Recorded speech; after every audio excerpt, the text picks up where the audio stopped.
அரைக்க அரைக்கத்தான் சந்தனம் மணக்கும், தீட்ட தீட்டத்தான் வைரம் மின்னும். மேலும் மேலும் இந்த அடக்குமுறைகளை தொடர்கின்ற பொழுது இது போன்று திடல்கள் அல்லாஹ்வுடைய கிருபையினால வங்க கடலாக மாறும்.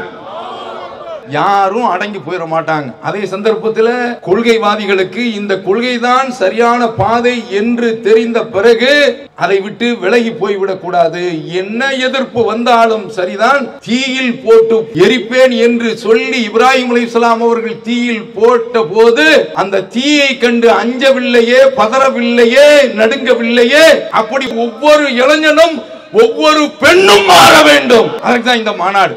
அஸ்ஸலாமு அலைக்கும் வரஹ்மத்துல்லாஹி வபரகாத்துஹு. எல்லாமல்ல அல்லாஹ்வின் நல்லடியார்களே, இந்த நேரத்தில் எனக்கு தரப்பட்டிருக்கக்கூடிய தலைப்பு இறுதி வெற்றி ஏகத்துவத்திற்கே. இந்த தலைப்பு ஒரு செய்தியை நமக்கு சொல்கின்றது. சத்தியத்திற்கும் அசத்தியத்திற்கும் அன்றிலிருந்து இன்று வரைக்கும் ஒரு போராட்டம் நடந்து கொண்டே இருக்கின்றது. அந்த போராட்டத்தில் இறுதியில் வெற்றி பெறுவது ஏகத்துவம்தான் என்பதை இந்த தலைப்பு நமக்கு எடுத்து சொல்கின்றது. இறை தூதர்கள் தங்களுடைய வாழ்க்கையில இந்த பிரச்சாரத்தை செய்திருக்கின்றார்கள்.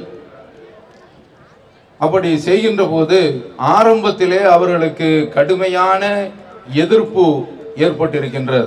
எதிர்ப்பு என்று சொல்வதை விட இறை தூதர்களுடைய காலத்தில் இந்த பிரச்சாரத்தை துவங்கிய மாத்திரத்தில் எரிமலை வெடித்திருக்கின்றது. அந்த அளவிற்கு அவர்கள் தங்களுடைய சத்திய பாதையிலே சோதனைகளை தொடர்ந்து சந்தித்துக் கொண்டே இருந்திருக்கின்றார்கள். இப்படிப்பட்ட இந்த தூதர்களுக்கு அல்லாஹு தஆலா தன்னுடைய குர்ஆனிலே சொல்கின்றான், இன்னா லனன்சுரு ருசுலனா வல்லதீன ஆமனு. நாம் நம்முடைய தூதர்களுக்கும் ஈமான் கொண்டவர்களுக்கும் ஃபில் ஹயாத்தித் துன்யா, இந்த உலகத்திலும் உதவி செய்வோம். யௌம யகூமுல் அஷ்ஹாத், மறுமை நாளிலே சாட்சிகள் எல்லாம் சாட்சி சொல்லக்கூடிய அந்த நாளில் இறை தூதர்களுக்கும் இறை நம்பிக்கையாளர்களுக்கும் நாம் உதவி செய்வோம் என்று அல்லாஹு தஆலா குறிப்பிடுகின்றார். இந்த உலகத்தில் வெற்றி என்று சொன்னால் அந்த வெற்றி பல்வேறு அம்சங்களை எடுத்துக்கொள்ளும். கருத்தியல் சார்ந்த வெற்றி. சத்தியத்தை சொல்லக்கூடியவர்கள் அவர்கள் வைக்கக்கூடிய அந்த வாதத்தில் சத்தியத்தில் வெற்றி பெற்று விடுகின்றார்கள். இப்ராஹிம் அலைஹிஸ்ஸலாம் அவர்கள் மக்கள் சிலைகளை வணங்குகின்ற போது எடுத்து வைத்த அந்த வாதம், குட்டி குட்டி சிலைகளை எல்லாம் தட்டிவிட்டு நெட்டநடை என்று இருக்கக்கூடிய சிலையை மட்டும் தொடாமல் விட்டு வைத்து மக்கள் வந்து கேட்கின்ற பொழுது அவர்கள் தெளிவாக சொல்கின்றார்கள், ஃபஸ்அலூஹும் இன் கானூ யன்திகூன். யார் உடைத்தார் என்று என்னிடத்தில் என்ன கேட்கின்றீர்கள்? இவர்கள் பேசக்கூடிய தெய்வங்களாக இருந்தால் அவரிடத்தில் நீங்கள் கேட்டு பாருங்கள், அவைகள் உங்களுக்கு பதில் சொல்லும் என்று சொல்கின்றார்கள். அவர்கள் தலையை தொங்க விட்டுக் கொள்கின்றார்கள். அப்ப இதுல அவர்கள் கருத்தியல் ரீதியாக வெற்றி கொள்கின்றார்கள். இன்னொரு அடிப்படையும் நாம் பார்க்க வேண்டும். இப்ராஹிம் அலைஹிஸ்ஸலாம் அவர்களை உடலோடு சேர்த்து அழித்து விட வேண்டும், அவர்களை ஒழித்து விட வேண்டும் என்று நினைக்கக்கூடிய அந்த கட்டத்தில் ரப்புல் ஆலமீன் அவர்களுக்கு எதிராக நடந்த அந்த சதியில், அவர்களுக்கு எதிராக மூட்டப்பட்ட தீக்குண்டத்தில் அவர்கள் எரியப்பட்ட பிறகு அல்லாஹ் சொல்கின்றான், நாம் அவர்களை காப்பாற்றி விட்டோம். ஃபஅராது பிஹி கைதா, அவர்கள் இப்ராஹிமுக்கு எதிராக சதியை நாடினார்கள், ஒழித்துவிட திட்டம் தீட்டினார்கள். ஃபஜஅல்நாஹுமுல் அஸ்ஃபலீன், அவர்களை தோல்வியுற்றவர்களாக நாம் ஆக்கிவிட்டோம், இழிந்தவர்களாக நாம் ஆக்கிவிட்டோம் என்று சொல்கின்றார். இந்த அடிப்படையிலும் இறை தூதர்களுக்கு அல்லாஹ் தஆலா வெற்றியை அளிக்கின்றான், இறை நம்பிக்கையாளர்களுக்கு வெற்றியை அளிக்கின்றான். இன்னொரு அடிப்படையும் பார்க்க வேண்டும். அரசியல் ரீதியாகவும் அல்லாஹ் தஆலா மகத்தான வெற்றியை கொடுத்திருக்கின்றான். மூசா அலைஹிஸ்ஸலாம் அவர்களுடைய வாழ்க்கையை எடுத்துக்கொண்டால் அல்லாஹ் தஆலா ஒட்டுமொத்த ஆட்சியையும் அப்படியே ஃபிரௌனுடைய ஆட்சியை புரட்டி போட்டு பனு இஸ்ரவேலர்களை அந்த இடத்தில் கொண்டு வந்து நியமிக்கின்றான். இப்படி அரசியல் ரீதியாகவும் ஆட்சி அமைப்பு ரீதியாகவும் அல்லாஹ் தஆலா பெரிய மாற்றத்தை இந்த ஏகத்துவத்திற்கு கொடுத்து வெற்றியை அளித்திருக்கின்றான். அந்த அடிப்படையில் இந்த உலகத்தில் இன்றைக்கு உலக அளவில் நாம பிரச்சனையை பார்த்தோம் என்று சொன்னால், இன்றைக்கு கசாவில் முஸ்லிம்கள் அடித்து நொறுக்கப்பட்டு கொண்டிருக்கின்றார்கள். அமெரிக்கா அவர்களுக்கு பக்கா ஆதரவாக இருக்கின்றது. இவர்கள் தௌஹீதிலே இருந்தால் நிச்சயமாக அவர்களுக்கு வெற்றி கிடைக்கும் என்று உலக அளவில் நாம் பார்க்கலாம். இந்திய அளவில் எடுத்துக்கொண்டால் முஸ்லிம்களுக்கு எதிராக பல்வேறு எதிர்ப்பு நடவடிக்கைகள் தொடர்ந்து நடந்து கொண்டு இருக்கின்றன. இந்த மக்கள் ஏகத்துவத்தில் இருந்தால் இவர்களுக்கும் வெற்றி கிடைக்கும் என்று ஒரு இன்டர்நேஷனல் அளவில் கசா இன்னும் பல நாடுகள் உலகத்தில் எங்கெங்கு பாதிக்கப்பட்டிருக்கின்றனவோ அந்த நாடுகளை எல்லாம் எடுத்துக்கொள்ளலாம். தேசிய அளவில் எடுத்துக்கொண்டால் இந்தியாவை எடுத்துக்கொள்ளலாம். நாம இந்த தலைப்பின் கீழ் பார்க்க இருப்பது என்னவென்றால், அன்றைக்கு மக்கத்து காபிர்கள் என்ன அஸ்திரத்தை எடுத்தார்களோ, ஆயுதத்தை எடுத்தார்களோ, அந்த ஆயுதத்தை கடந்த காலத்திலே தௌஹீத் ஜமாஅத்திற்கு எதிராக சுன்னத் வல் ஜமாஅத்தினர்கள் எடுத்தார்கள். இதுவரைக்கும் எடுத்துக்கொண்டே இருக்கின்றார்கள். இந்த போராட்டத்தில் யாருக்கு வெற்றி? தமிழகத்தில் யாருக்கு இதுவரைக்கும் வெற்றி கிடைத்துக் கொண்டு இருக்கின்றது என்று பார்த்தோம் என்று சொன்னால், இறைவனுடைய அருளால் இந்த தௌஹீது கொள்கைக்கு வெற்றி கிடைத்துக் கொண்டே இருக்கின்றது. அதற்கு பல்வேறு எடுத்துக்காட்டுகளை நாம் பார்க்கலாம். அதுல ஒன்று, ஒரு காலத்தில் இளைஞர்கள் திரைப்படத்தை பார்த்துவிட்டு அதனுடைய ஈர்ப்பில் ஈர்க்கப்பட்டு செயல்பட்டு கொண்டிருந்தார்கள். ஈர்ப்பு இருந்தது, நடிகர்களுக்கு பின்னால் தான் சென்று கொண்டிருந்தார்கள். பாமரர்களை செல்லும் பொழுது, ஆலிம்களை செல்லும் பொழுது இதுல ஒட்டுமொத்த சமுதாயம் இன்னார் இன்னார் என்று பிரித்து பார்க்க வேண்டிய அவசியமே கிடையாது. அந்த அளவிற்கு இருந்தது. இந்த ஏகத்துவ கொள்கை வந்த பிறகு அவர்களிடத்தில் ஏற்பட்ட அந்த மாற்றம் இருக்கின்றதே சாதாரணமான மாற்றம் கிடையாது. மிகப்பெரிய ஒரு யுக புரட்சி நடந்தது என்றுதான் சொல்ல வேண்டும். இதுல நமக்கு குறுக்கே வந்து நின்றது யார் என்றால் ஆலிம்களுடைய கூட்டம். அவர்கள்தான் இந்த சத்தியத்தின் பக்கம் வரக்கூடாது என்று தொடர்ந்து பிரச்சாரம் செய்து கொண்டே இருந்தார்கள். அத்தனையும் தாண்டி இறைவனுடைய அருளால் இந்த கொள்கைக்கு அல்லாஹ் தஆலா வெற்றியை கொடுத்து கொண்டிருக்கின்றான். இறைவனுக்கு எல்லா புகழும். தமிழகத்தில் இன்றைக்கு சுன்னத்து வல் ஜமாஅத்தினர்கள் கூட்டக்கூடிய அந்த கூட்டங்கள் இன்றைக்கு உள்ளரங்கு நிகழ்ச்சியாக ஆகிவிட்டது. தமிழ்நாடு தௌஹீத் ஜமாஅத் நடத்தக்கூடிய அந்த மாநாடு தமிழகம் எங்கும், அதுவும் குறிப்பாக அழகிய முன்மாதிரி இப்ராஹிம் இஸ்லாம் என்ற இந்த செயல் திட்டத்தின் கீழ் இது போன்று கடல் போன்று திரளக்கூடிய ஏராளமான மாநாடுகளை தமிழகம் சந்தித்துக் கொண்டு இருக்கின்றது. என்ன இருக்கின்றது இங்கு நடிகர்கள் இருக்கின்றார்களா? ஆணழகர்கள் இருக்கின்றார்களா? அல்லது நட்சத்திரங்கள் நடிகர்கள் இருக்கின்றார்களா? கிடையாது. ஒரே ஒரு ஈர்ப்பு சக்தி, ஒரே ஒரு இழுப்பு சக்தி ஏகத்துவம் என்ற அந்த காந்த சக்தியை தவிர்த்து வேற எந்த சக்தியும் கிடையாது. மாற்றம், முன்னேற்றம், மறுமலர்ச்சி, புரட்சி என்று பல பரிமாணங்களில் மக்கள் இந்த தௌஹீத் கருத்தின் பக்கம் ஈர்க்கப்பட்டு கொண்டிருக்கின்றார்கள். அதில் இளைஞர்கள் அவர்கள் புற்றீசல் போன்று இந்த கொள்கைக்கு வந்ததற்கு காரணம் என்ன? நீங்கள் எல்லாம் அடக்கி வைத்திருந்தீர்கள். நீங்கள் எல்லாம் என்று நான் சொல்வது ஆலிம்கள் அவர்கள்தான் மக்களை வழிகெடுத்துக் கொண்டிருக்கின்றார்கள்.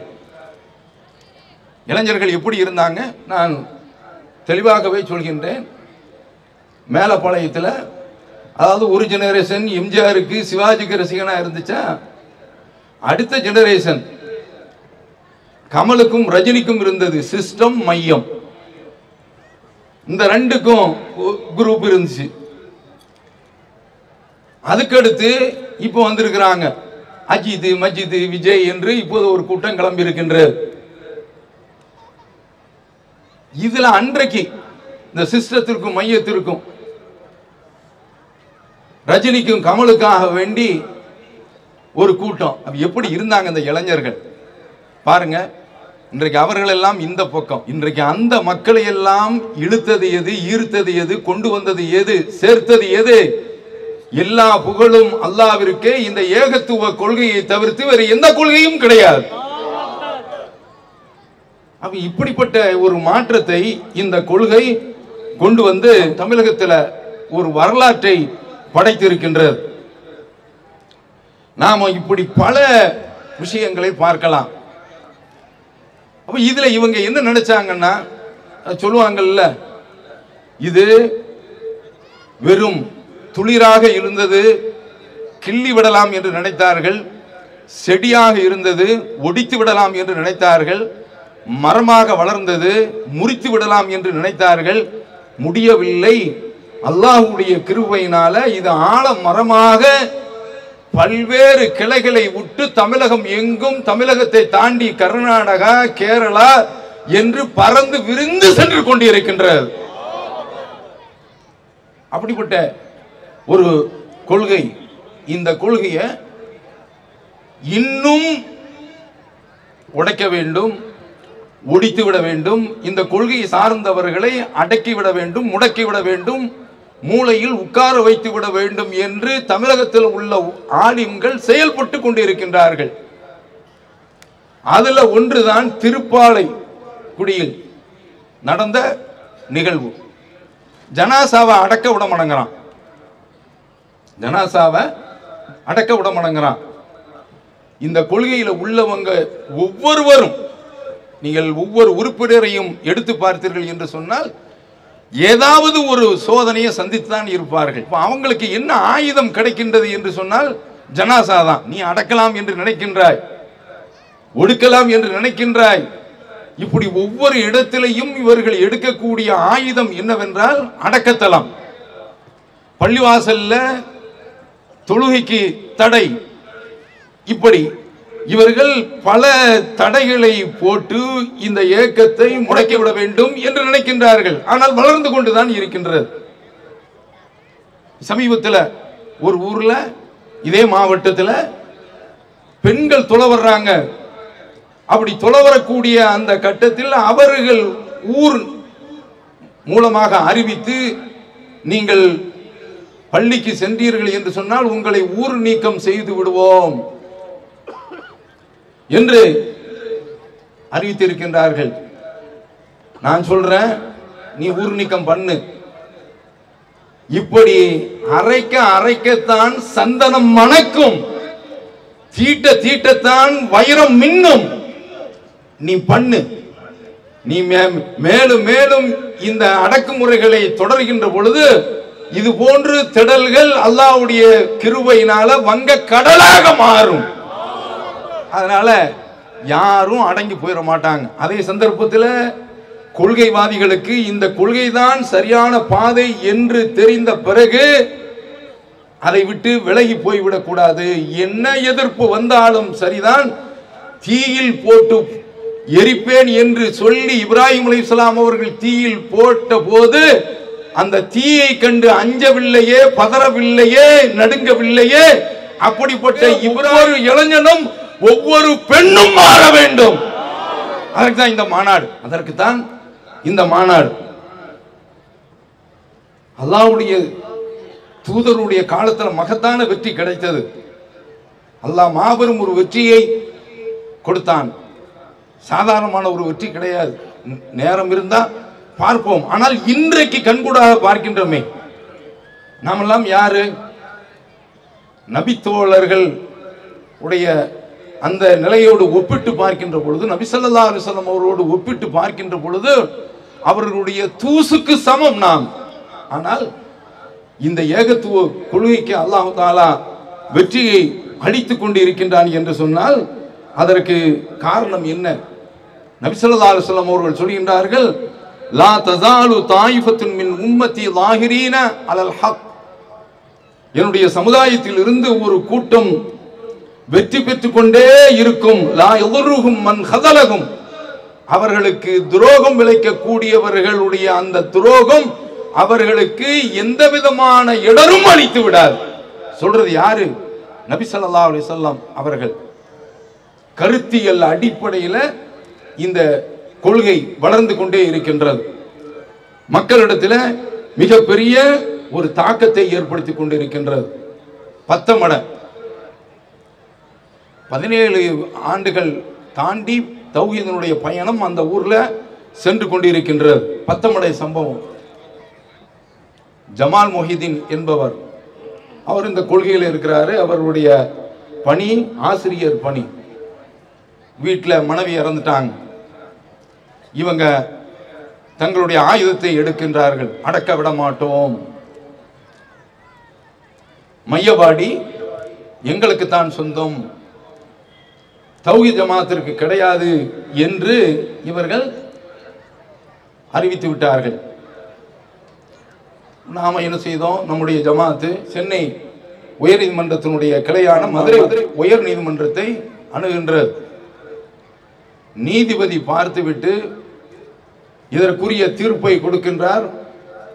அந்த இறந்த பெண்ணுடைய புருஷன் அவர் தைரியமாக நின்றார். என்ன சூழ்நிலை வந்தாலும் சரிதான், நான் தௌஹீத் ஜமாத்தில் கொள்கை அடிப்படையில் உள்ள இமாம் தான் என்று தொலை வைக்க வேண்டும் என்று உறுதியாக நின்றார். அவருடைய உறுதிக்கு அல்லாஹ் தஆலா நெத்தி அடியாக 2 நாள் ஜனாசா வீட்டில் இருந்தது.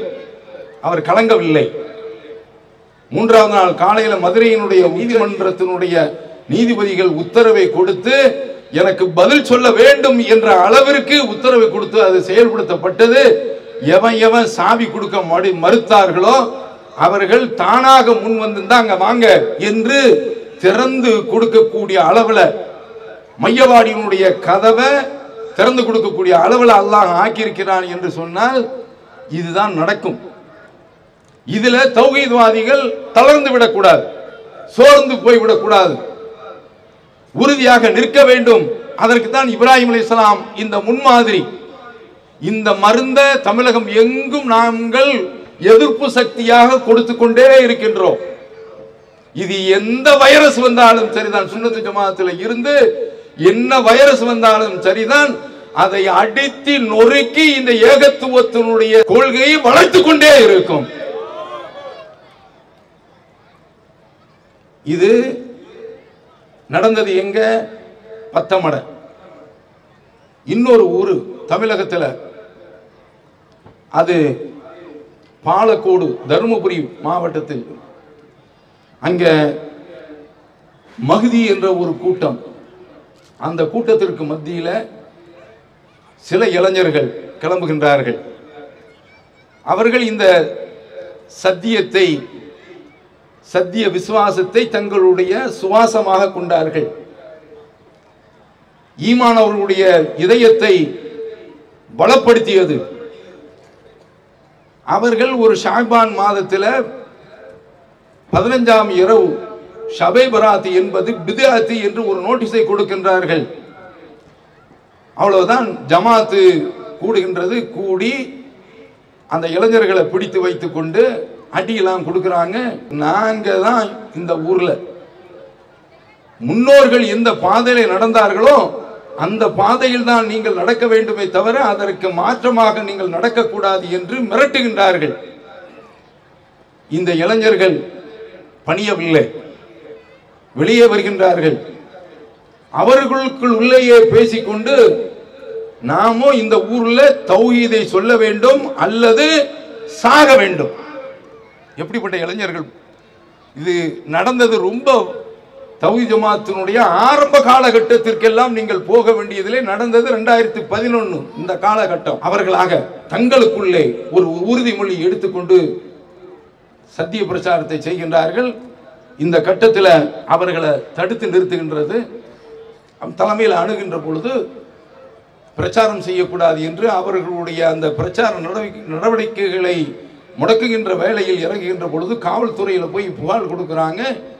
காவல்துறையில் புகார் கொடுத்தாங்கிறது இந்த செய்தி. அந்த காவல் நிலையமே எங்கு இருக்கின்றது என்றால் மஹதி இருக்கக்கூடிய அந்த மஹல்லாவில், அந்த ஜமாத்தினர் இருக்கக்கூடிய மஹல்லாவில் எல்லாரும் திரண்டு வந்துட்டாங்க. போலீஸ் வருகின்றது. இந்த இளைஞர்கள் பாதுகாக்கப்பட வேண்டும் என்பதற்காக வேண்டி அவங்க அப்படியே வண்டியில ஏற்றி தர்மபுரியில கொண்டு வந்து காவலோடு கொண்டு வந்து விட்டு இங்க இருங்க, ஊருக்கு வராதீங்க. இதெல்லாம் நீங்க ஊருக்குள்ள வரக்கூடாது என்று சொல்கின்றார்களே, இந்த ஜமாத்து கண்டிருக்கின்றது. 1-2 நிகழ்வுகள் கிடையாதுங்க. இந்த நிகழ்வுகளை எல்லாம் எடுத்து பார்க்கின்ற பொழுது எல்லாமே நபிமார்களுடைய காலத்தில் நடந்த அந்த நிகழ்வுகளுக்கு ஒத்து இருக்கின்றது. இப்படி சொல்வதனால சுன்னத்து வல் ஜமாத்தினரை எதிர்க்க வேண்டும் என்பது எங்களுடைய நோக்கம் கிடையாது. ஆனால் உங்களுடைய நிலையை மாற்றிக்கொள்ளுங்கள். மாற்றக்கூடிய அந்த காலம் நெருங்கிக் கொண்டு இருக்கின்றது. இறுதி வெற்றி ஏகத்துவத்திற்கு தான் என்பதை தமிழகத்தினுடைய வளர்ச்சி சொல்லிக் கொண்டிருக்கின்றது. அதற்காக வேண்டி நாங்கள் கனிவோடு சொல்லிக் கொள்கின்றோம், இந்த ஆலிம்களை நீங்கள் நம்பாதீர்கள். இவர்கள் ஏமாற்று பேர்வழிகள், இவர்கள் வஹீக்கு எதிராக செயல்படக்கூடியவர்கள், இவர்கள் சுன்னத்து வல் ஜமாத் என்று சொல்லிக் கொள்கின்றார்கள். ஆனால் இவர்கள் பக்கா ஷியா கொள்கையை கொண்டவர்கள். அதற்கு பல உதாரணங்கள் இருக்கின்றன. அதற்குள் நுழைவதற்கு நேரம் இல்லை. அடுத்து இந்த இளைஞர்களுக்கு உள்ள சோதனை தொடர்ந்து ஏற்பட்டு கொண்டே இருக்கின்றது. பல்வேறு வகையில் இவங்க ஊருக்கு வர முடியல. ரமலான் நேரம். இந்த கட்டத்தில் தலைமையை அணுகி அவங்க ஆலோசனை கொடுத்து மீண்டும் ரமலான்ல தெரியாம காவல்துறையை அணுகின்ற பொழுது ஊரே திரண்டு வந்து விட்டது. ரமலான் மாதத்தில் அப்படியே கூடிவிட்டது. இந்த சந்தர்ப்பத்தில் எஸ்பி, டிஎஸ்பி என்று காவல்துறையினர் அவர்கள் முழு படையை கொண்டு வந்து இறக்கி விட்டிருக்கின்றார்கள். எப்படி இருக்குன்னு பாருங்க. இந்த மக்கள் வெளியில வர முடியாது. ஆனா என்ன சொல்றாங்க தெரியுமா? அவங்க காவல்துறையினுடைய அந்த அணுகுமுறையை பார்த்து விட்டு, சார் எங்களை விட்டு விடுங்க, நாங்க இந்த உயிருக்காக வேண்டி நாங்கள் கவலைப்பட போவது கிடையாது, நாங்கள் இவர்களுக்காக வேண்டி அஞ்ச மாட்டோம் என்று சொல்கின்ற பொழுது காவல்துறையினர் கேட்கவில்லை. இவர்களை பாதுகாக்க வேண்டும் என்ற அந்த முடிவிலே அவர்கள் இருக்கின்றார்கள். அல்லாஹ் குர்ஆனில் சொல்கின்றான், அல்லதீன கால லஹுமுன் நாஸ் இன்னன் நாஸ கத் ஜமஊ லகும் ஃபக்ஷௌஹும். மக்கள் எல்லோரும் திரண்டு விட்டார்கள், உங்களுக்கு எதிராக அஞ்சிக் கொள்ளுங்கள் என்று சொல்கின்றார்கள். இந்த இளைஞர்கள் ஃபஸாதஹும் ஈமானா, அவர்களுக்கு ஈமான் தான் அதிகமானது. களங்கள்ல, தயங்கள்ல. கடைசியில் என்ன நடந்துச்சு? காவல்துறை அவங்கள குண்டோடு வாகனத்தில் ஏற்றி கொண்டு செல்கின்றார்கள். பின்னாலேயும் காவல்துறை, முன்னாலேயும் காவல்துறை. ஏதோ ஒரு முதலமைச்சர் வந்தால் எப்படி பாதுகாப்பு நடவடிக்கையோ அந்த மாதிரியான பாதுகாப்பு. இளைஞர்கள் உட்கார்ந்து இருக்கிறாங்க. எத்தனை பேர்? ஒரு 4 பேர் 5 பேர் தாங்க. இவர்களுக்காக வேண்டி இவ்வளவு பெரிய ஒரு பாதுகாப்பு ஏற்பாடு. என்ன செய்யறாங்கன்னா, காவல்துறையினுடைய அந்த கட்டுப்பாட்டையும் மீறி, அச்சத்தையும் மீறி அவர்கள் இருசக்கர வாகனங்கள்ல, அவங்களுக்கு கிடைத்த வேறு வாகனங்கள்ல பின்னாலேயே தொடர்ந்து கொண்டு வருகின்றார்கள். இவர்களை எப்படியாவது அடித்து விட வேண்டும். அவர்களுக்குள்ள பேச்சு என்ன தெரியுமா? இவர்களை தனித்தனியாக போய் நாம அடித்தோம் என்று சொன்னால் பிரச்சனை, மொத்தமாக சேர்ந்து சாத்தி விட்டால், அடித்து விட்டால் எவன் என்ன கேட்க முடியும் என்பது அவர்களுடைய நிலை. அல்லாஹ் குர்ஆனில் சொல்கின்றான், வகான ஃபில் மதீனத்தி திஸ்அத்து ரஹதீன், 9 கொண்ட ஒரு குழு இருந்தார்கள். இது யாருடைய காலத்தில்? சாலிஹ் அலைஹிஸ்ஸலாம் அவர்களுடைய காலத்தில்.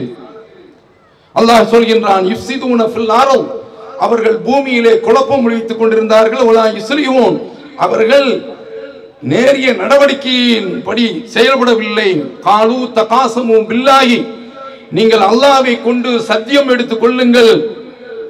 லனுபய்யிதன்னஹு, இரவோடு இரவாக அவரை கதை முடித்து விடுவோம். யாரை? சாலிஹ் அலைஹிஸ்ஸலாம் அவர்களை. சும்ம நலகூலன்ன லிவலிஹி மா ஷஹிதுனா மஹ்லிக அஹ்லிஹி, அவருடைய குடும்பத்தார் எடுத்து நாம் சொல்வோம், யார் கொன்றார்கள், அவர் எப்படி இறந்தார் என்று தெரியாது என்று நாம் சொல்லிவிடுவோம் என்று திட்டம் போட்டு அவர்கள் வந்தார்கள். ஆனா அல்லாஹ் தஆலா அவர்கள் நினைத்து வந்தது ஒன்று, ரப்புல் ஆலமீன் அவர்களுடைய அந்த திட்டத்தை முறியடித்து விடுகின்றான். நாம குடும்பத்தார் இடத்துல போய் நாங்க இல்லை, நாங்கள் உண்மை இன்னும் சாதிக்கும், நாங்கள் உண்மை சொல்கிறோம் என்று சொல்லி சமாதானத்தை சொல்லிக்கிறோம், சாக்கு போக்க சொல்லிக்கிறோம் என்று அவர்கள் கிளம்பி வந்தார்கள். அல்லாஹ் சொல்கின்றான், மக்கரா, அவர்கள் சூழ்ச்சி செய்தார்கள். மக்கர்னா மக்கரன், நாம் சூழ்ச்சி செய்தோம். முகும் லாய்ஷூர்மானால், இது அவர்களுக்கு தெரியாது என்று அல்லாஹ் குறிப்பிடுகின்றான். அழித்து விட்டோம் அந்த மக்களை என்று அல்லாஹ் தஆலா பிந்திய வசனத்தில் சொல்கின்றான். இத மாதிரி அவர்கள் திட்டம் போட்டார்கள். இப்போ துரத்திக்கிட்டே வர்றாங்க. அப்ப இவங்களுடைய நிலைமை என்ன? பின்னால துரத்திட்டு வந்து நம்மை அடித்து கொன்று விடுவார்கள் என்பதுதான் சூழல். ஆனா ரப்புல் ஆலமீனுடைய வேலையை பாருங்க. நபி ஸல்லல்லாஹு அலைஹி வஸல்லம் அவர்கள் குறிவைக்கப்பட்டாங்க. அவர்களை கொல்ல வேண்டும் என்று ஒரு கூட்டம் முடிவெடுத்து விட்டது. இப்போது நபி ஸல்லல்லாஹு அலைஹி வஸல்லம் அவர்கள் புறப்பட்டாச்சு. அப்படி புறப்பட்டு வரக்கூடிய அந்த கட்டத்தில் ஒரு குகையில் தஞ்சம் அடைகின்றார்கள். எதிரிகள் அந்த குகையில் வந்து நின்று விட்டார்கள். அபூபக்கர் ரலியல்லாஹு அன்ஹு அவர்கள் ரசூலுல்லாஹ்ட்ட சொல்றாங்க, லவ் அன்ன அஹதஹும், அவர்கள யாரேனும் ஒருவர் நல்லற கதவை தங்களுடைய பாதங்களை உத்து பார்த்தால் போதும், லாபுசாரனா, நம்மை அவர்கள் பார்த்து விடுவார்களே அல்லாஹ்வுடைய தூதரே என்று சொல்கின்ற பொழுது அந்த அல்லாஹ்வுடைய தூதருடைய அந்த உறுதி, அவர்களுடைய கொள்கை பற்று, தைரியம், மன வலிமை, திடம். மா லன்னுக யா அபா பக்கர் பிஸ்னைன் அல்லாஹு சாலிசுஹுமா, 2 பேர் இருக்கிறாங்க, மூன்றாவதாக அல்லாஹ் இருக்கிறானே, நீங்கள் என்ன நினைக்கின்றீர்கள் என்று சொல்றாங்களே. லா தஹசன், நீங்கள் கவலைப்படாதீர்கள், இன்னல்லாஹ மஅனா, அல்லாஹ் நம்மோடு இருக்கிறான். ரசூலுல்லாஹ்வுடைய வைரமிக்க வார்த்தைகள். அதை அல்லாஹ்வே குர்ஆனில் சொல்கின்றான், இல்லா தன்சுரு, நீங்கள் உதவி செய்யாமல் விட்டு விட்டு போகலாம். ஃபகத் நஸரஹுல்லாஹு இத அக்ரஜல் லதீன கஃபரு சானியஸ்னைன் இதுமா ஃபில் கார், அல்லாஹ் தஆலா அவருக்கு உதவி செய்தான். 2 பேர்கள் சேர்ந்து செல்கின்றார்கள். காபிரானவர்கள் அவர்களை ஊரை விட்டு துரத்தினார்கள். அவர்கள் குகையில் தங்கியிருந்தார்கள். இது யகூலு லி சாஹிபிஹி, தன்னுடைய தோழர் அபூபக்கருக்கு ரசூல் ஸல்லல்லாஹு அலைஹி வஸல்லம் அவர்கள் சொல்கின்றார்கள், லா தஹசன் இன்னல்லாஹ மஅனா, நீங்கள் கவலை கொள்ள வேண்டாம், இன்னல்லாஹ மஅனா, அல்லாஹ் நம்மோடு இருக்கின்றான். ஃபஅன்ஸலல்லாஹு ஸகீனத்தஹு அலைஹி, அவருக்கு அல்லாஹ் தஆலா அமைதியை இறக்கி வைத்து, வஅய்யதஹு பிஜுனூதின் லம் தரவுஹா, நீங்கள் பார்க்காத ஒரு படையை கொண்டு அவருக்கு பாதுகாப்பு அளித்தான், அவரை பாதுகாத்தான் என்று சொல்கின்றானே. அருமை சகோதரர்களே, இவர்களுடைய நிகழ்வும் அந்த நிகழ்வும் ஒத்து அமைந்திருக்கிறது. முழுமையான ஒரு ஒத்திருக்கக்கூடிய ஒரு சூழல் என்று நான் சொல்லவில்லை. ஆனால் ஏதோ ஒரு பகுதி, ஒரு சிறிய ஒரு துளி ஒப்பாகின்றது. இவங்க துரத்திட்டு வர்றாங்க, ரயில்வே கேட்டு அடைச்சிட்டான். இவங்க எல்லாரும் ரயில்வே கேட்டுக்கு இந்த பக்கம் வந்தாச்சு. அவங்க அத்தனை பேரும் நிற்கிறாங்க. ரயில் கடந்து போறதுக்கு, ட்ரெயின் கடந்து போறதுக்கு நேரமாகின்றது. இவர்கள் பாதுகாப்பான இடத்திற்கு வந்து சேர்கின்றார்கள். நான் இதை குறிப்பிடுவதற்கு காரணம், இப்படி இந்த ஆலிம்களுடைய தூண்டுதல் பேர்கள் அந்த மஹதி ஜமாத்தினர்கள் எல்லாம் எதிர்த்து நின்றார்கள். இன்றைக்கு என்ன நிலைமை? அல்லாஹ்வுடைய கிருபையினால நான் உங்களிடத்தில் ஒரு சம்பவத்தை சொன்னேன். நபி ஸல்லல்லாஹு அலைஹி வஸல்லம் அவர்கள் கிளம்பி வருகின்றார்கள். அவர்களை துரத்தி விட்டு அவர்களுடைய தலைக்கு விலை நிறைக்கப்பட்டது, அதற்கு பரிசு கிடைக்கின்றது என்பதற்காக வேண்டி சுராக்கத்து பின் மாலிக் என்பவர் துரத்தி வருகின்றார். ஆனால் நபி ஸல்லல்லாஹு அலைஹி வஸல்லம் அவர்களை பிடிக்க முடியவில்லை. அல்லாஹ் அங்கு ஒரு அற்புதத்தை ஏற்படுத்துகின்றான். துரத்தி வரக்கூடிய அவருடைய வாகனம் பூமியில் புதையுறுகின்றது. இதை வைத்து இவர் உலகத்திற்கே மாபெரும் ஒரு வெளிச்சத்தை தரக்கூடியவர் என்பதை புரிந்து கொண்டு, என்னை நீங்கள் எனக்கு அபயம் அளியுங்கள் என்று நபி ஸல்லல்லாஹு அலைஹி வஸல்லம் அவர்களிடத்தில் கேட்கின்றார்கள்.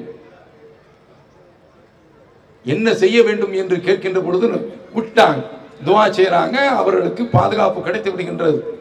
நான் இப்போது உங்களுக்கு என்ன செய்ய வேண்டும் என்று கேட்கின்ற பொழுது அவருக்கு நபி ஸல்லல்லாஹு அலைஹி வஸல்லம் அவர்கள் சொல்கின்றார்கள், இந்த பக்கம் வரக்கூடிய ஆட்களை வராம பார்த்துக்க. இவங்க மதீனாவுக்கு போயிட்டு இருக்கிறாங்க, நாட்டை தொடர்ந்து. அதான் புகாரில் வருகின்றது, ஒகான ஜாஹிதன் அலன் நபியி அவ்வளன் நஹார்.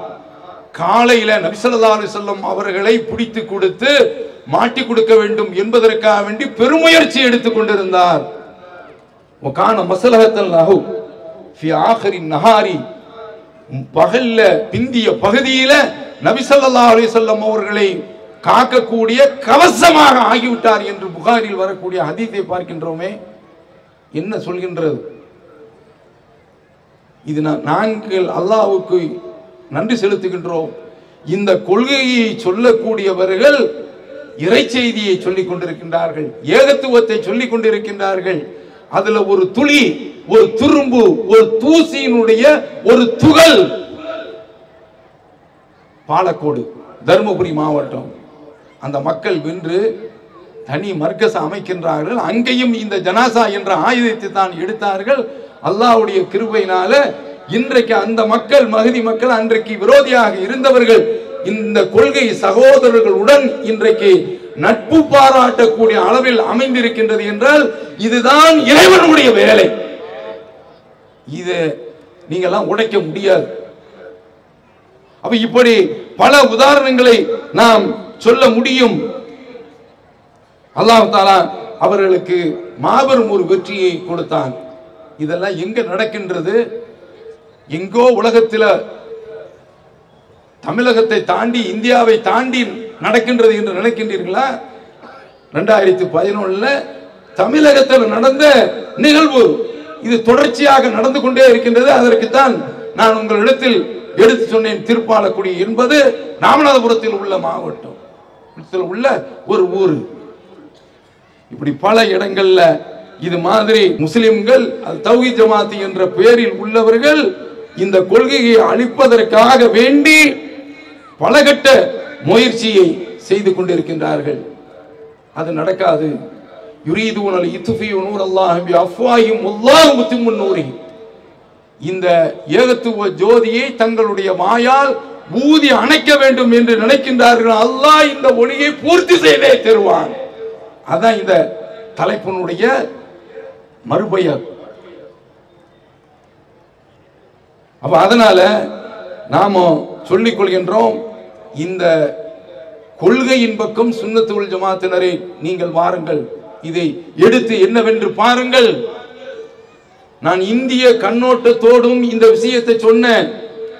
இன்றைக்கு நாமோ இந்தியாவில் முஸ்லிம்கள் என்று தனிப்பிக்கப்பட்டு கொண்டிருக்கின்றோம். நம்மை மட்டும் குறிவைத்து எல்லா வகையிலும் இன்றைக்கு வக்ஃப் சொத்தை சூறையாடுவதற்குண்டான சட்டம் நாடாளுமன்றத்திலே தாக்கல் செய்யப்பட்டு விட்டது. ஆளும் கட்சியினர் என்ன சொன்னாங்களோ அதுதான் இந்த ஜெகதாம்பாள் என்ற ஜேபிசியினுடைய தலைவர் ஏற்றிருக்கின்றான். நாடாளுமன்றத்தில் சமர்ப்பிக்கப்படுகின்றது.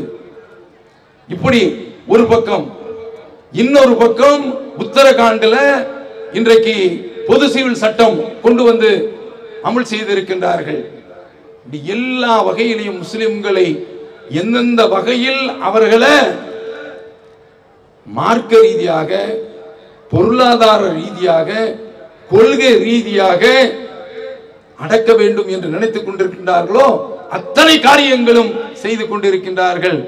இந்த சந்தர்ப்பத்தில் இந்த நாட்டில் நமக்கு பாதுகாப்பு என்ன பாதுகாப்பு தெரியுமா? நான் சொல்லிக் கொள்கின்றேன், கபரு வணக்கம் என்பது நமக்கு பாதுகாப்பு கிடையாது. அவன் பார்க்கிறது இவன் சூஃபியா என்று பார்க்கவில்லை. அடிக்க வருகின்ற பொழுது இவன் ஷாஃபியா ஹனஃபியா என்று பார்க்கவில்லை, முஸ்லிம் என்று பார்க்கின்றான். அவன் ஏன் இந்த கொள்கையை மக்களை எதிர்க்கின்றான் என்று தெரியுமா? இந்த கொள்கை இப்ராஹிம் அலைஹிஸ்ஸலாம் அவருடைய கொள்கை, இது சிலை வணக்கத்தை தரைமட்டமாக ஆக்குகின்றது. அதனால முஸ்லிம்களை உடைக்க வேண்டும், ஒழிக்க வேண்டும் என்று நினைக்கின்றான். நமக்கு இப்ராஹிம் அலைஹிஸ்ஸலாம் அவர்களை போன்று இந்த கொள்கை உரம், நெஞ்சு உரம், அந்த ஒரு தைரியம் நமக்கு இருக்குமே. ஆனால் இந்த மக்களை ஒருபோதும் இந்தியாவில் இவர்கள் ஒழிக்கவே முடியாது. அல்லாஹ்வுடைய உதவி இந்த சமுதாயத்திற்கு உண்டு. ஏகத்துவத்திற்கு இறுதி வெற்றி உண்டு. மூசா அலைஹிஸ்ஸலாம் அவர்களுக்கு கிடைத்த வெற்றி அதுதான். இப்ராஹிம் அலைஹிஸ்ஸலாம் அவர்களுக்கு கிடைத்த வெற்றி அதுதான். சாலிஹ் அலைஹிஸ்ஸலாம் அவர்களுக்கு கிடைத்த வெற்றி அதுதான். ஹூத் அலைஹிஸ்ஸலாம் அவர்களுக்கு கிடைத்தது அந்த வெற்றி தான். முதல்ல தூது பணியை செய்த நூஹ் அலைஹிஸ்ஸலாம் அவர்களுக்கு கிடைத்தது இந்த வெற்றி தான்.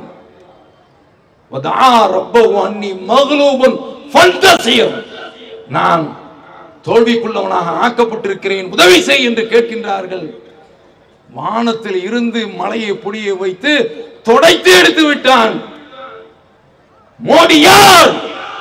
அமித்ஷா யார்?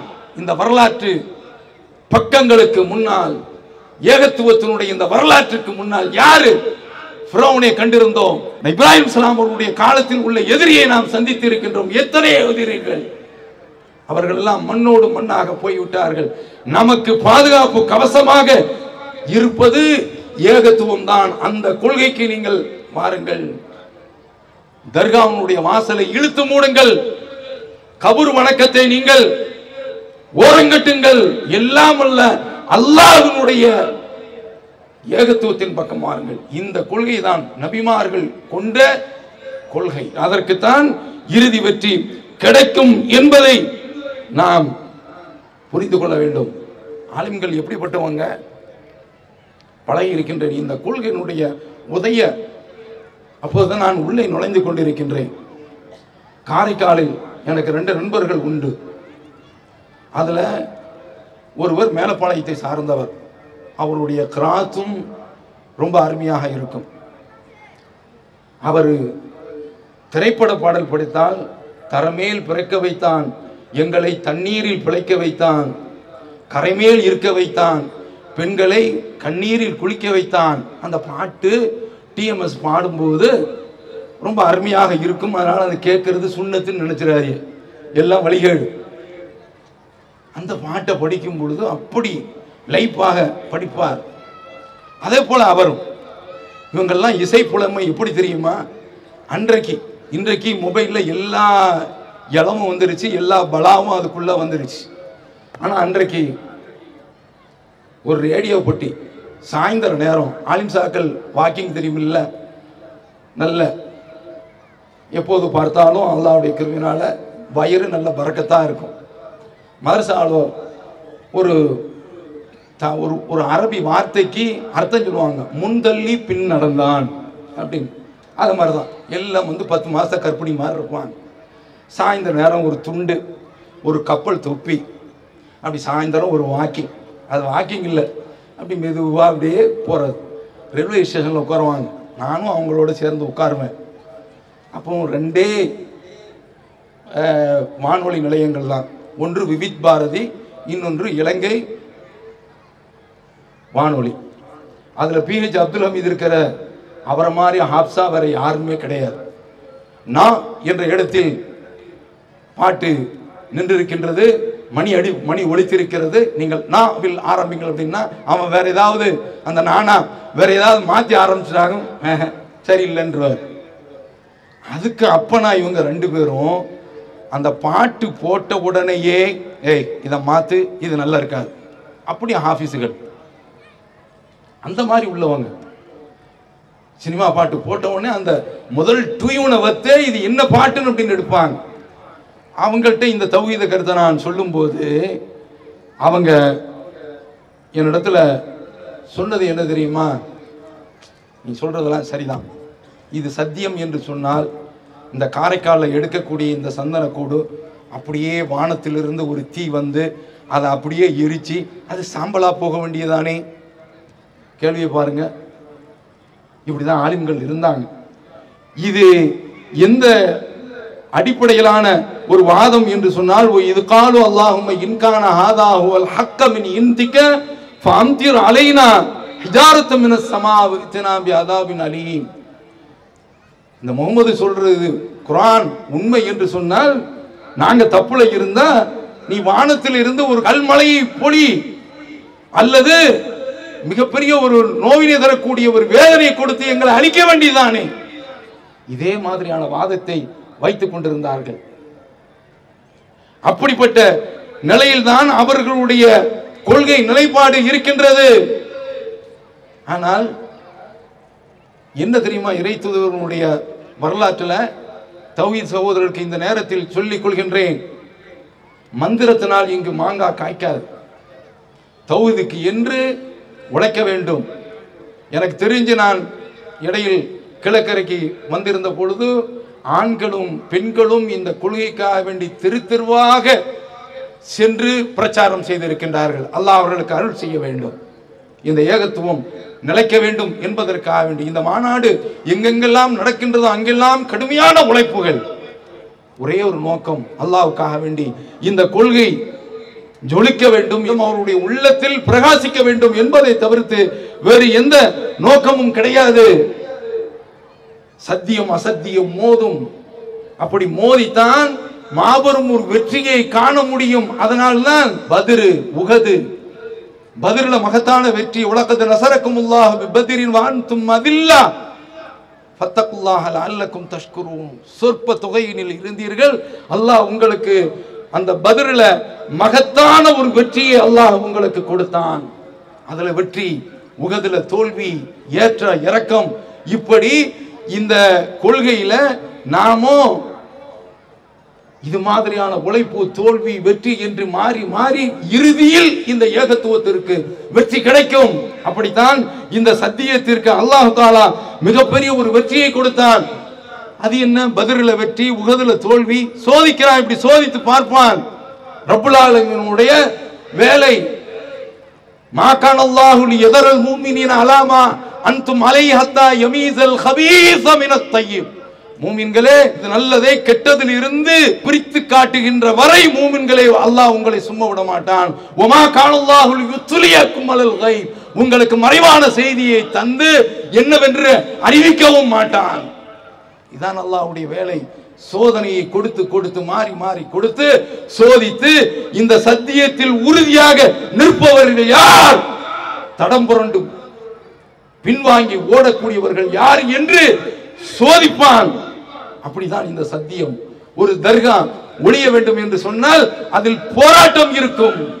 காவல்துறை என்று இந்த நாம பார்த்தோம் இல்ல, பாலக்கோடு சகோதரர்கள் சந்தித்தார்களே, இந்த மாதிரியான இந்த சோதனைகள் இருக்கும். இது சின்ன சோதனை தான். நபிமார்கள் அவர்களுடைய காலத்தில் கண்ட அந்த சோதனைகள் இருக்கின்றனவே, அது சாதாரணமான ஒரு சோதனை கிடையாது. இப்படிப்பட்ட இந்த சோதனைகளை சந்திக்கின்ற பொழுதுதான் நாம் வெற்றி அடைய முடியும். நாம் தௌஹீதுக்கு வந்துவிட்டோம், இனிமேல் எல்லாம் நமக்கு என்று நினைத்தால் உகதில் கிடைத்த அடியை போன்று நமக்கு கிடைக்கும். உழைக்க வேண்டும். இந்த சத்தியத்திற்காக வேண்டி நாம் தொடர்ந்து பயணிக்க வேண்டும். அதில் பின்தங்க கூடாது, பின்வாங்க கூடாது. ஆலிமர் சொல்றாருல்ல, அந்த மாதிரிலாம் ஒரு அசத்தியம் ஒழியாது. இதற்காக வேண்டி நாம் பயணப்பட வேண்டும். அப்படி பயணப்பட்டால்தான் ஏகத்துவத்திற்கு இறைவனுடைய அருளால் வெற்றியை காண முடியும். அடுத்து இந்த சுன்னத்துல் ஜமாத்தில் உள்ளவங்களுக்கு சொல்றேன், இன்றைக்கு நாடு முழுவதும் உள்ள சூழ்நிலை, கீழக்கரையில் உள்ள ஒரு சூழ்நிலை என்ன தெரியுமா? எப்படி இருக்கிறது என்று சொன்னால், காட்டுல ஒரு எலி போய்கிட்டு இருக்கு. புலி உதாரணத்துக்கு சொல்றான், சிகரெட் அடிக்குது. உடனே எலி வாத்தியார் அது நன்மையை தீமையை தடுக்குது. என்னப்பா இது, நீ எவ்வளவு பெரிய ஆளு, இப்படி நீ சிகரெட்டை குடிச்சிட்டு ஒன்று அழிச்சுக்கரலாமா அப்படின்ன உடனே சிகரெட் அது கீழே போட்டுச்சு. காலில் ஒரு இழுப்பு இழுத்துச்சு. எலியாரோடு சேர்ந்து புலியார் போகிறாங்க. அங்கே ஒரு யானை நிற்கிது. அது புகையில பான்பராக்கு போட்டுக்கிட்டு இருக்கு. அதை பார்த்து நீ எவ்வளோ பெரிய ஆள், நீ இந்த மாதிரி சில்லறை வேலையெல்லாம் செய்யலாமா என்று சொன்ன உடனே அது புகையிலேயே போட்டு போய்கிட்டு இருக்காப்புல. அப்படி போய்கிட்டு இருக்கும்போது காட்டினுடைய மகாராஜா சிங்கம் சார் நிற்கிறாங்க. அதுகிட்ட போய் எலி தாவா பண்ணுது. அது சொல்லுது, நீ எவ்வளோ பெரிய ஆள், அது ஒரு சாராயத்தை குடிச்சுக்கிட்டு இருக்குது, நீ சாராயத்தை குடிக்கலாமா அப்படின்னு சொன்ன, சரக்கு அடிக்கலாமா அப்படின்னு சொன்ன உடனே சிங்கம் செவுட்டில் எலிக்கு அடிக்குது. அடிஞ்ச உடனே பக்கத்தில் நின்ன யானைக்கு அதுக்கெல்லாம் ஒரு மாதிரி, ஆகா நமக்கு என்ன ஆக போதோ தெரியலையே, அடித்தடி நமக்கு தானா நினச்சி சப்த நாடியெல்லாம் ஒடுங்கி இருக்கும்போது ஒரு மாதிரியாக அந்த ஒரு துணிச்சலை வரவழைச்சி, இவ்வளோ பெரிய ஆள், அவர் நன்மையை ஏவி தீமையை தடுக்கிற, இப்படி அடிச்சிட்டிங்களே, இவன் தான் என்னைய 2 நாளாக கஞ்சா அடிச்சுட்டு காடு முழுவதும் என்னை சுற்றி அலைஞ்சிக்கிட்டு வச்சுட்டான், அதனால் இந்த இழுப்பு இழுத்த அப்படின்னு சொல்லுது. இன்றைக்கு பிரச்சாரம் செய்யக்கூடிய ஆட்கள் விபச்சாரத்தில் போய் விடுறானோ, அல்லாஹ் காப்பாற்றணும். இவனுடைய போதனையெல்லாம் இதில் மாரல் ஸ்டோரி என்ன, இதில் உள்ள ஒழுக்கம் என்ன என்று பார்த்தால், சொல்றவன் செய்கிறவனா இருக்கணும், செய்கிறவன் தான் சொல்றவனா இருக்கணுங்கிறது ஒரு மாரல் ஸ்டோரி. இதில் கிடைக்கக்கூடிய ஒரு அற படிப்பினை. அதோடு காடே எல்லாமே போதையால் அழிஞ்சு போய் கிடக்குது அப்படிங்கிறத இதில் சொல்ல வர்றாங்க. இது என்ன கீழக்கரை என்னன்னு பார்த்தோம் என்று சொன்னால், அந்த அளவிற்கு படு மோசமாக இருக்கின்றது. குர்ஆன் இறங்கிய ரமலான் மாதத்தில் 27 என்பது லைலத்துல் கத்ரில் இருக்கக்கூடிய ஒரு இரவு, இறங்கி இருக்கக்கூடிய ஒரு இரவு என்பது நபி ஸல்லல்லாஹு அலைஹி வஸல்லம், அதுதான் லைலத்துல் கத்ர் என்பது கிடையாது. அந்த இரவுல பெண்கள் பார்க்குறாங்க, இளைஞர்கள் இதை போன்று போத பழக்கத்திற்கு அடிமைப்பட்டு இருக்கிறாங்க. இங்கு இவர்கள் இப்படி இந்த ஆட்டம் போடுகின்றார்கள் என்று தகவல் சொல்றாங்க. சகோதரர்கள் போய் விசாரிக்கிறாங்க. விசாரிச்சது தான் தாமதம். பைக்கை போட்டு ஓடியாராங்க. சாவியை ஒரு பைக்கை மட்டும், அதாவது அவன் பதட்டத்தில் பூட்டாம ஓடி ஓடிக்கின்றான். அப்போ இவங்க அந்த சாவியை எடுத்து வச்சுக்கிறாங்க. காலையில் வர்றான், தொழுகை நடந்துக்கிட்டு இருக்குது, பைக்கை கொடுங்கங்கிறாங்க. யார் விட்டு போனானோ அவனை வர சொல்லுங்க, நாங்கள் காவல்துறையில் முறையாக சொல்லி தருகிறோம் என்று சொல்கின்ற பொழுது அதை கேட்கல. அங்கிருந்து வர்றான், ஆயுதங்களோட வர்றான். ரமலான் மாதத்தில் இந்த ஊரில் உள்ள பல சகோதரர்கள் பாதிக்கப்பட்டிருக்காங்க. அதில் ஒரு சகோதரர் நசீம் என்ற சகோதரர் அவருடைய தொடையில் வெட்டுறான். அதாவது உயிர்நாடி நரம்பு ஓடக்கூடிய, ரத்தம் ஓடக்கூடிய அந்த நரம்பை வெட்டியாரான். இங்கிருந்து ராமநாதபுரம் ஜிஹெச் கொண்டு போகிறாங்க. அவங்க அங்கிருந்து நீங்கள் மதுரை மீனாட்சி மிஷனுக்கு என்று அவர்கள் திரும்ப அனுப்பி விடுகின்றார்கள். அங்கு போய் சேர்க்கப்பட்டு காலெல்லாம் அந்த பெரிய அளவுள்ள பாதிப்புக்கு உள்ளாகி, தடுக்க வந்த அவருடைய தம்பியும் தாக்குதலுக்குள்ளாகி, இன்னும் பல சகோதரர்கள் பாதிப்புக்குள்ளாகி, ரமலான் மாதத்தில் கொலை செய்ய வருகின்றான் என்று சொன்னால், தாக்க வருகின்றான் என்று சொன்னால், இந்த போதை இவர்களை எந்த அளவிற்கு பாதையை மாற்றிவிட்டிருக்கிறது என்று நீங்கள் பாருங்கள். அவர்களை எல்லாம் திரும்ப கொண்டு வர வேண்டும் என்று சொன்னால் ஒரே ஒரு சக்தி, இந்த ஏகத்துவத்திற்கு தான் இருக்கின்றது. அந்த கொள்கையை தவிர்த்து வேறு எதற்கும் அந்த ஆற்றல் கிடையாது என்பதை இந்த நேரத்தில் நான் உங்களிடத்தில் தெரிவித்துக் கொள்கின்றேன். இப்படி இந்த கொள்கையில தௌஹீத்வாதிகளுக்கு இறுதியாக நாம் பயணிக்கின்ற போது நமக்கு அல்லாஹ் தஆலா சோதனை வைக்காமல் இருக்க மாட்டான். கண்டிப்பாக சோதனை இருக்கத்தான் செய்யும். திமுக கட்சி இருக்குல்ல, இதை சொல்லி நான் நிறைவு செய்து விடுகின்றேன். இன்றைக்கு ஆட்சியில் இருக்கிறாங்க, ஆட்சியில் பல பாதகங்கள் அதெல்லாம் இருக்கின்றது, அதை உள்ளக்க நாம் நுழையவில்லை. ஆனால் அந்த கட்சியில் எமர்ஜென்சி என்று ஒன்று வந்தது, அவசர நிலை பிரகடனம் 76 என்று நினைக்கின்றேன். எல்லா திமுக காரங்களையும் பிடிச்சி உள்ள தூக்கி போட்டாங்க, போட்டு பின்னி எடுத்தாங்க. ஆனால் அந்த ஆட்டமும் ஆடினாங்க.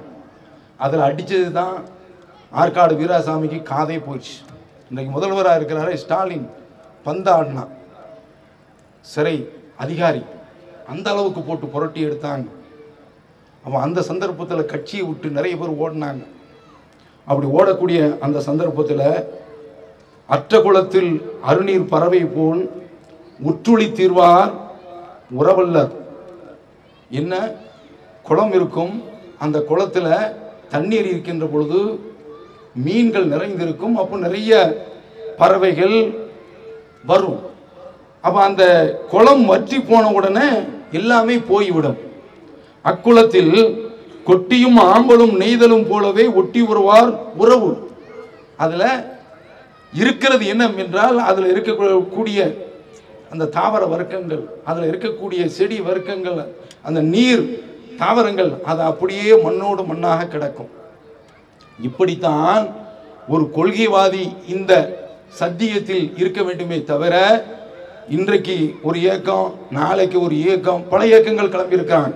புரியுதா? பசியில் இருந்து விடுதலை, அதெல்லாம் கிடையாது. பயத்தில் இருந்து விடுதலை, அது தௌஹீதை சொன்னால் மட்டும்தான், தௌஹீதை ஏற்றால் மட்டும்தான் பயத்தில் இருந்தும் பசியில் இருந்தும் விடுதலை கிடைக்குமே தவிர வேறு எந்த கொள்கையிலிருந்தும் கிடைக்காது.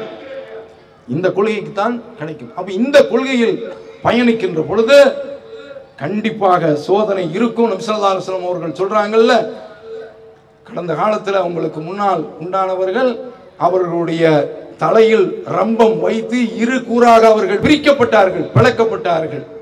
அவர்களுடைய எலும்புக்கும் உடலுக்கும் இடையில் இரும்பு சீப்புகளை கொண்டு சொருவப்பட்டார்கள். மா யசுத்து ذلك عن ديني, இது அவருடைய மார்க்கத்தை விட்டு பிரிக்கவில்லை, பிளக்கவில்லை.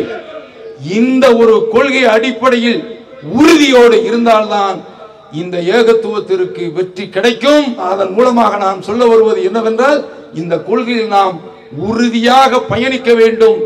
ஏகத்துவத்திலேயே வாழ்வோம், ஏகத்துவத்திலேயே சாவோம். அல்லாஹ் அந்த பாக்கியத்தை நமக்கு தருவானாக. வாஹிரு தஅவானா அல்ஹம்துலில்லாஹி ரப்பில் ஆலமீன். வஸ்ஸலாமு அலைக்கும் வரஹ்மத்துல்லாஹி வபரகாத்துஹு.